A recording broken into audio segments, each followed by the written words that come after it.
Hello, Steve White, Steve Arts 89. Well, I saw Pixel Dan's review of the new Point Dread and Talon Fighter, and this is not the new version, this is the original, but I felt I needed to have a prop. I sort of want to talk about that because I had some concerns. So this is sort of a review, but I haven't been particularly impressed with the Master Universe Origins vehicles. I love the figures, but the vehicles have been really underwhelming because for me what I want is new details, something new, something that makes them better, or something they've got that the originals didn't have, or figures that weren't done and so forth. And with the vehicles, they've really just produced them, basically reproduced them almost identically.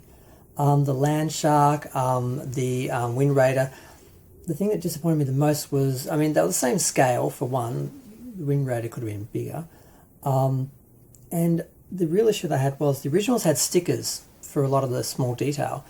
And I thought with these new ones, what they would at least do is have molded detail instead of more stickers. But they've just done stickers like the I've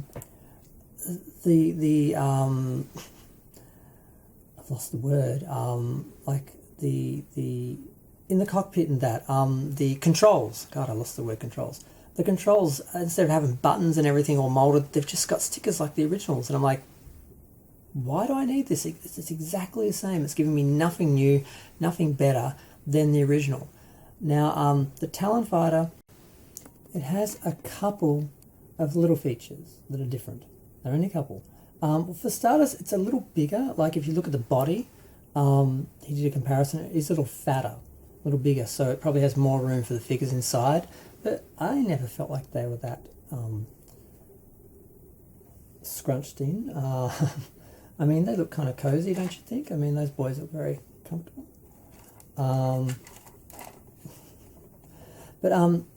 It's got windows basically in there. So it's got a clear plastic piece on the inside with a little bit of technology up the top. And the eyes actually, they've hollowed out this part and filled them with a clear plastic. So the eyes look a little different. And of course, on the inside of the don't fall Point Dread is used to be cardboard, just a little cardboard piece that would go on the inside there. Now they've actually got a molded plastic piece with all the computer screens and the computer and controls are all actually like a physical piece now. So that's good. I mean, that's not part of the Talon Fighter, but so the Talon Fighter has just a little bit. Just something. They're giving us something, and the radar, oddly enough, is very different. It's a light blue, and looks like it's rubber or something. Probably because people complained it broke a lot. I don't know. I actually don't keep this in here. I actually take it off and I sit it on the top of the Castle Grayskull. I've got an extra Point Dread section that snaps onto the Castle Grayskull on my Castle Grayskull permanently, and because there's no Point Dread on top of it. I mean Talon Fighter on top of it and no perch, there's like a hole there. So what I do is I take this radar out and stick it in there because it kind of looks like there's just a radar on the top of Castle Grayskull rather than just an empty hole reminding me that the Talon Fighter is missing.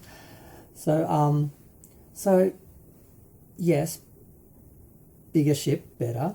Little bit of extra detail like the windows, good. Actual molded computers and controls, good. But the actual Point Dread, it's actually a lot smaller, noticeably smaller. I'm like, I thought they'd go bigger. I thought they'd give us more. They're giving us less. It's tiny. You could barely fit. Don't fall. You could. I don't want this to fall and break. You could barely fit two figures in it. It looks really big on the screen actually, but it's really not that big. And the other one's even smaller. And I'm like, really? Because I kind of thought maybe you could take the new controls out and put them in the old one. But they're smaller, so they won't fit. And the only other good thing about it is you do get an extra set of guns which sit on top of it. There's actually a little tab on the inside there. So when you have the Talon Fighter on top of Castle Grayskull, you can lock the little weapons in, the guns in. It looks like this is a little gun, I don't know what to call it. It's like a little like imagine you'd be in it, you'd be shielded and you could shoot So it'd be like a defensive little station or something. So it kind of works on its own, because when, you know, this part is off and on the castle, this is basically nothing. It was nothing except for the empty shell and some cardboard. At least now you've got the molded controls and you've got the guns on top, so it's like a little separate little station on its own, like a little battle station, I guess. But yes, I just want to do a video about that, because I find it disappointing that they don't really improve the vehicles, and this one only has a couple like little improvement. You got the glass eye basically, and the windows, and the molded computer, but then they take away from it by making point dreads so small. And the other issue with that is, with the original point dread, when you snapped it onto the original Castle Grayskull, the back didn't match the back of Castle Grayskull. When you closed it, it was just like hollow, but the two sides never perfectly matched anyway, so it doesn't matter. But with the new Castle Grayskull, it does match perfectly and it does close up perfectly. So when you have the point dread section on there, it's just this little half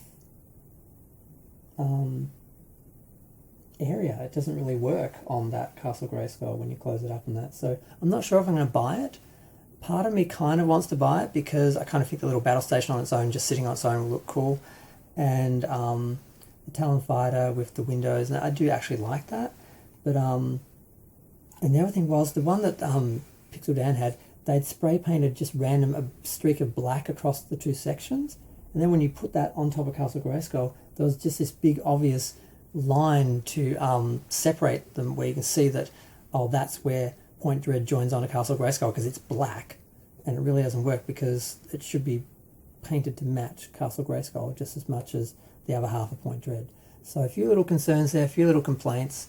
I just wanted to comment on that, because I just want to see what people think. Is it just me? Am I being too critical, or are the vehicles disappointing people? I don't know. I'm going to go. Feel free to share, like, comment, subscribe. Let me know what you think. Thanks. Bye.